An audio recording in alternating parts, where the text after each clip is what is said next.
New Batgirl's here, and they're about to make my girl Cass have a panic attack.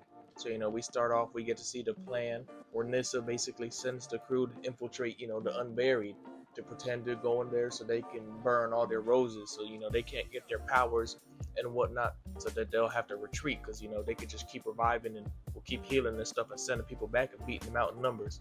So we get some training, we get Cass training, trying to learn some healing, but she's having her inner demons that she's struggling with, and we get Tenji not trusting, Shapeshifter over here, as she kind of mocks him, calling him Sheila's unwanted child in a sense. Well, not exactly unwanted, just a hidden one, calling him a liability.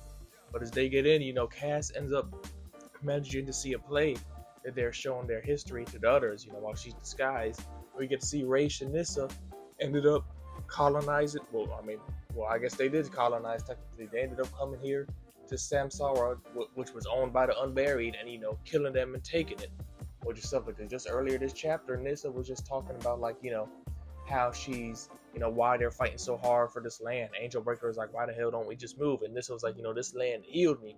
She was like, I'm the forgotten daughter of the demon, and she damn sure right about that because I forgot about her before she popped back up in the series. But yeah, she's like, now I can do what my dad always wanted to do, make heaven on earth, but without his hands or without his meaning. It was me that did it, the forgotten daughter. Just to find out she was right there with him when they came and started, killing people. And the Unburied had to hide underground. And then, they found out that's when Shiva came and, met them and had her scuffles. Then, they show Kalden in their little presentation as the Slayer of Shiva, which is, making Cass have flashbacks, about to have a panic attack. His old girl is trying to, stop her. And then Kalden comes up, and then the chapter ends with, a little upping of the sword. So, yeah, it was a little schmoo.